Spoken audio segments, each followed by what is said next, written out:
जगन्नाथपुरी में भगवान 12 महीने में 13 यात्रा करते हैं। उसमें 3 यात्राएं मुख्य होती हैं। वर्ष का सबसे पहला यात्रा होता है चंदन यात्रा, जिसमें भगवान मदन मोहन के रूप में यात्रा करते हैं। दूसरा यात्रा होता है रथ यात्रा, जिसमें ब्रह्म रूप में रहते हैं। और तीसरा यात्रा होता है होली में ढोल यात्रा, जिसमें गोविंद रूप में रहते हैं। हम लोग कुशालपुर जगन्नाथ मंदिर से यहाँ पर खोखो तालाब में हर साल नौका विहार भगवान को कराते हैं। बहुत ही अच्छा, बहुत आनंद लगा। जैसे महाराज जी बताए हैं कि 3 यात्राओं में से एक है, तो ये नौका विहार मदन मोहन के रूप में हैं, भगवान आए हैं।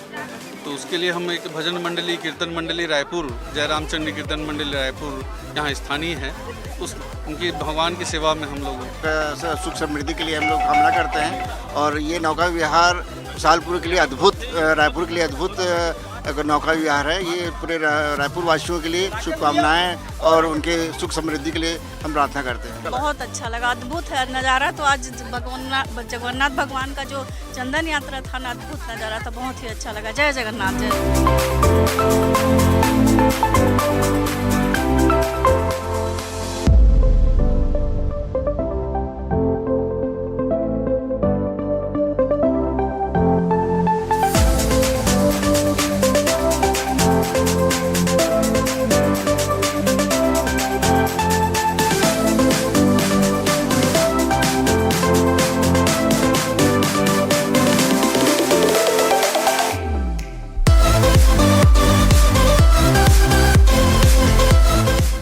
कुशालपुर में भगवान जगन्नाथ की जो यात्रा है और भगवान जगन्नाथ की पूजा बहुत विशेष रूप से की जाती है। और आज भगवान जगन्नाथ को नौका विहार किया गया। अभी हम कुशालपुर के खोखो तालाब में यहाँ मौजूद देख रहे हैं। बहुत खूबसूरत ये नज़ारा आप तालाब का देख रहे हैं। बहुत खूबसूरत तालाब था और यहाँ पर भगवान जगन्नाथ ने आज नौका विहार किया। और इस नौका विहार के समय आसपास के जितने श्रद्धालु हैं वो भी काफ़ी संख्या में मौजूद थे। जगन्नाथ यात्रा से लेकर आज तक लगातार यहाँ पर कुशालपुर में भगवान जगन्नाथ की पूजा अर्चना की जाती है। और आज विशेष अवसर पर आप देख रहे हैं कि भगवान जगन्नाथ को यहाँ पे बहुत रूप से सजाया गया और ढोल धमाके के साथ यहाँ पर लोग पहुंचे थे।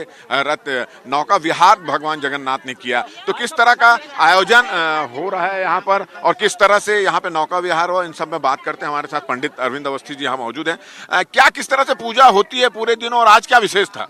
जगन्नाथपुरी में भगवान 12 महीने में 13 यात्रा करते हैं। उसमें 3 यात्राएं मुख्य होती हैं।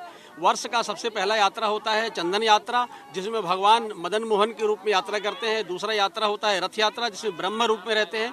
और तीसरा यात्रा होता है होली में ढोल यात्रा, जिसमें गोविंद रूप में रहते हैं। हम लोग कुशालपुर जगन्नाथ मंदिर से यहाँ पर खोखो तालाब में हर साल नौका विहार भगवान को कराते हैं।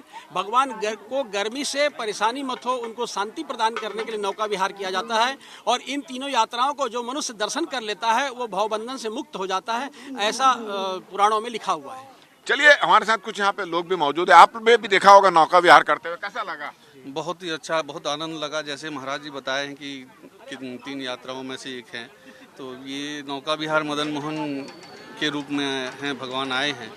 तो उसके लिए हम एक भजन मंडली, कीर्तन मंडली रायपुर, जयराम चंडी कीर्तन मंडली रायपुर यहाँ स्थानीय है, उनकी भगवान की सेवा में हम लोग। ये हर साल आते हैं आप लोग इस तरह की पूजा में? जी हाँ, हर साल आते हैं। ये हमारे सबके लिए, यहाँ का सुख समृद्धि के लिए हम लोग कामना करते हैं। और ये नौका विहार कुशालपुर के लिए अद्भुत, रायपुर के लिए अद्भुत नौका विहार है। ये पूरे रायपुर वासियों के लिए शुभकामनाएं और उनके सुख समृद्धि के लिए हम प्रार्थना करते हैं। चलिए, तो आप देख रहे हैं यहाँ बहुत सारी महिलाएं भी यहाँ पर, हम उनसे भी बातचीत करते हैं। आप यहाँ हर बार आते हैं, कैसा लगा पूरी यात्रा को देखे? बहुत अच्छा लगा, अद्भुत है नज़ारा। तो आज जगन्नाथ भगवान का जो चंदन यात्रा था ना, अद्भुत नज़ारा था, बहुत ही अच्छा लगा। जय जगन्नाथ, जय। तो आप अकेले आएंगे पूरे परिवार के साथ? परिवार के साथ आए सर, ये मेरे हस्बैंड है। इधर आ जाइए। ओ बाबू बेटा मेरा बाजा बजाता है, गुड़िया है, सब आए हैं सर। तो आपने सुना कि भगवान जगन्नाथ, गर्मी के समय भगवान जगन्नाथ की यहाँ पर नौका विहार किया जाता है। और ये मतलब भगवान को ज़्यादा गर्मी नहीं लगे, इसलिए इस तरह की एक पुरानी परंपरा यहाँ पर बनी हुई है।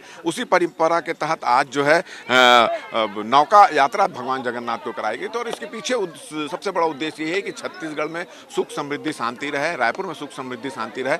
इसी उद्देश्य के साथ इस तरह भगवान जगन्नाथ की पूजा यहाँ पर की जा रही है। और इसमें काफ़ी संख्या में लोग भी, आसपास के लोग शामिल हुए। हमारा ये वीडियो, हमारी ये बातचीत अगर आपको अच्छी लगी तो ज़्यादा से ज़्यादा को शेयर करें, सब्सक्राइब करें, अपने सुझाव हमको देना ना भूलें। और मुझे और मेरे कैमरामैन धर्म को दे इजाज़त। नमस्कार।